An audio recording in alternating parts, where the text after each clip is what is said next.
আসি। আজকেও আমার সৌভাগ্য হয়েছে যে এই প্রোগ্রামটাতে আসার।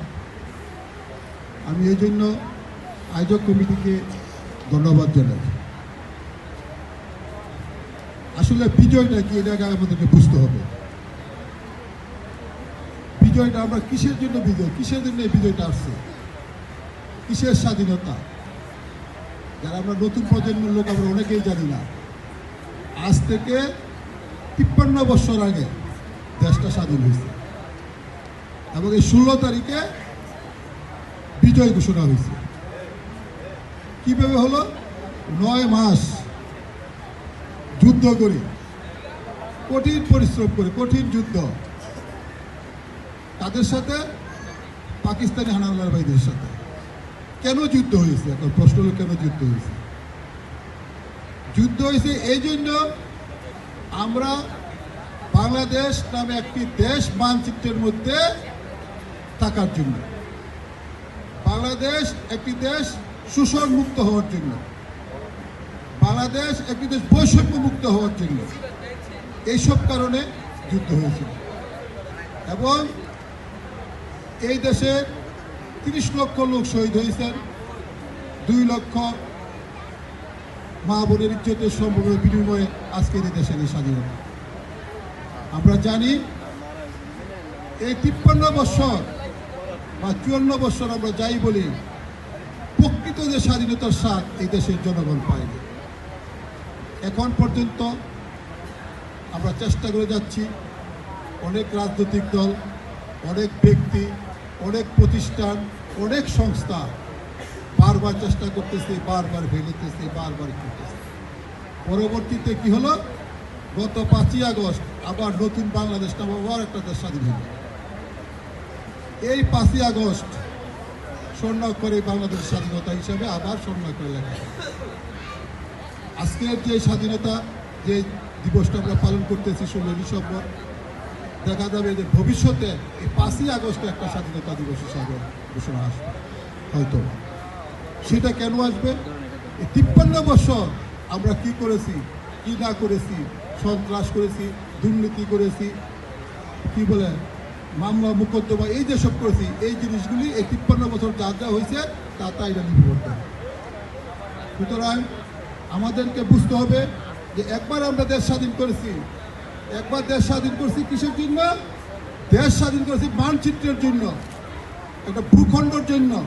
আর এবার স্বাধীনতা হয়েছে বৈষম্য দূর করার জন্য, দুর্নীতি দূর করার জন্য, রাহাজানি দূর করার জন্য, ব্যাংলুট দূর করার জন্য, মানুষের ভ্রাতৃত্ববোধ থাকার জন্য, বন্ধুত্ব থাকার জন্য, হৃদয়তা থাকার জন্য, সমাজ সংস্কারের জন্য এবার স্বাধীনতা নতুন করে। তোমরা যারা নতুন প্রজন্ম হলো তোমরা সেটা। যাই হোক, আজকে 16 ডিসেম্বর, আমরা হয়তো অনেকেই জানি না 12ই ডিসেম্বর কিন্তু নরসিংদী স্বাধীন হয়েছে। 12ই ডিসেম্বর হানাদার মুক্তি হয়েছে 12ই ডিসেম্বর। এরকম প্রত্যেকটা জেলায় এক একটা দিন, কোনো জেলা বা কোনো 2টা ডিস্ট্রিক্টও কোনো দিন মানে ই হয়েছে, স্বাধীন হয়েছে। সেটা নাকি আমাদের হয়েছিল 12ই ডিসেম্বর।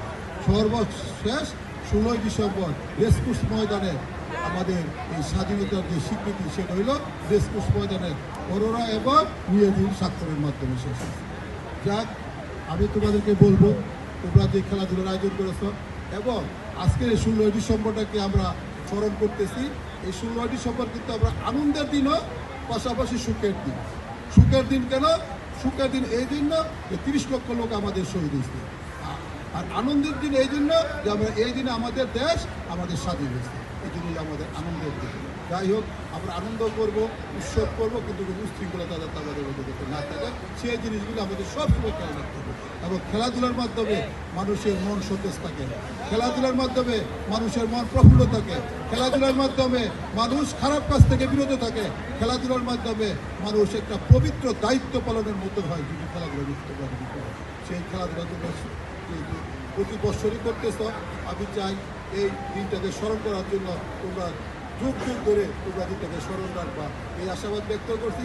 এবং আজকের এই খেলা সুন্দর মতন তোমরা আমাদেরকে মানে উপভোগ্য মতন একটা খেলা উপর দিবা এই আশাবাদ ব্যক্ত করে সবার সুস্বাস্থ্য কামনা করে এবং বিজয় দিবসে যারা নাকি আত্মহুতি দিছে তাদের রুহের পাক ফেরত কামনা করে আমি আমার বক্তব্য এখানে শেষ করছি। আল্লাহ হাফেজ।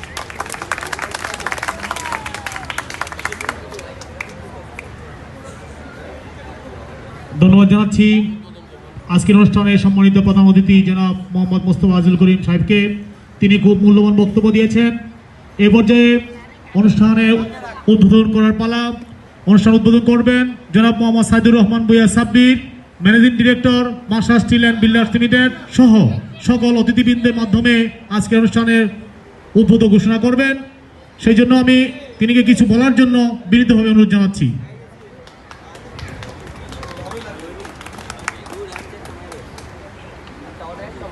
আউযুবিল্লাহি মিনাশ শাইতানির রাজিম বিসমিল্লাহির রহমানির রহিম। 16 ডিসেম্বর উপলক্ষে বিজয় দিবস উপলক্ষে আজকে যে প্রীতি ব্যাডমিন্টন টুর্নামেন্টের আয়োজন করা হয়েছে, এই টুর্নামেন্টের প্রধান অতিথি আমাদের প্রিয় একজন ব্যক্তি জনাব মোস্তফা আজিজুল করিম রয়েছেন। সভাপতি হিসেবে আজকের আমার রাজনৈতিক গুরু, যার হাতে রাজনৈতিক শিক্ষা নিয়ে আমরা পথ চলেছি, আব্দুল বাদের শাহিন ভাই। মঞ্চে রয়েছেন আমাদের আরও এলাকার মুরব্বীগণ, মঞ্চে রয়েছেন আমার বন্ধুবর আবুল কালাম, যিনি মাধবদী থানা যুবদলের একজন সক্রিয় সদস্য। এই সাইডে রয়েছেন আমাদের আরও অনেক বড় ভাই এবং রয়েছেন কৃষক দলের আমাদের এমদাদ ভাই, রয়েছেন আমাদের ইউসুফ ভাই কৃষক দল থেকে। আসলে মঞ্চে যারা রয়েছেন সবাইকে আসসালামু আলাইকুম রহমতুল্লাহ বারাকাতু। পরিচয় দিয়ে সালাম দিয়ে শেষ করতে পারবো না, কারণ এখানে যারা রয়েছেন সবাই আমার বয়সে বড়, সবাই আমার মুরব্বী। আসলে